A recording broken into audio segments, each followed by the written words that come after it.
बदलापूर लैंगिक अत्याचार प्रकरणामध्ये दीपक केसरकर यांची मोठी घोषणा। मुख्याध्यापिका, वर्ग शिक्षिका आणि दोन्ही सेविकांवरती पोक्सोच्या अंतर्गत कारवाई करण्याची शिफारस।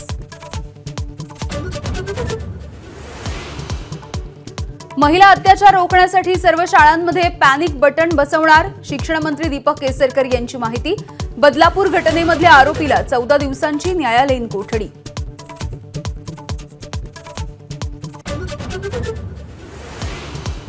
मुंबई गोवा महामार्गाची मुख्यमंत्री एकनाथ शिंदेंकडून पाहणी सुरू। पनवेल जवळच्या पळसपे नाक्यापासून दौऱ्याला सुरुवात।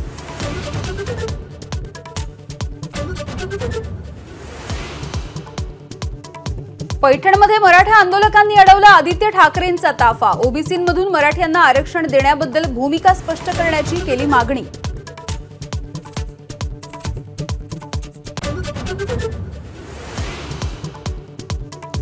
विधानसभा निवडणुकीचा प्रचार मुख्यमंत्री शिंदेंच्या नेतृत्वात। मुख्यमंत्री पदाचा निर्णय मात्र निवडणुकीच्या नंतर। भाजपचे खासदार अशोक चव्हाण यांची स्पष्टोक्ती।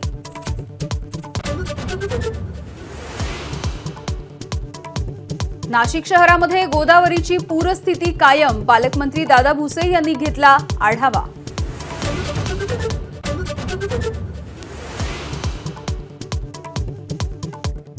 त्र्यंबकेश्वरमध्ये देखील मुसळधार पाऊस। बाजारपेठाच्या परिसरामधील रस्ते जलमय। श्रावणी सोमवार असल्यामुळे भक्तांचीही गैरसोय।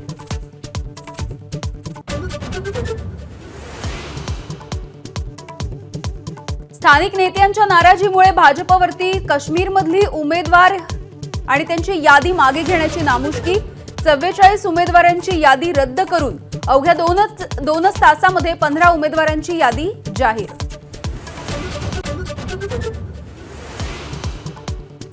पाकिस्तानच्या बलुचिस्तान प्रांतामध्ये भीषण दहशतवादी हल्ला। बस आणि अन्य वाहनांमधून बाहेर काढून 23 जणांची निर्घृण हत्या।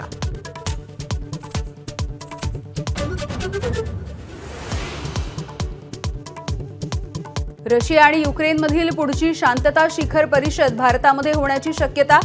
झेलेन्स्की यांचा होकार। पुतिन यांच्या उत्तराची प्रतीक्षा।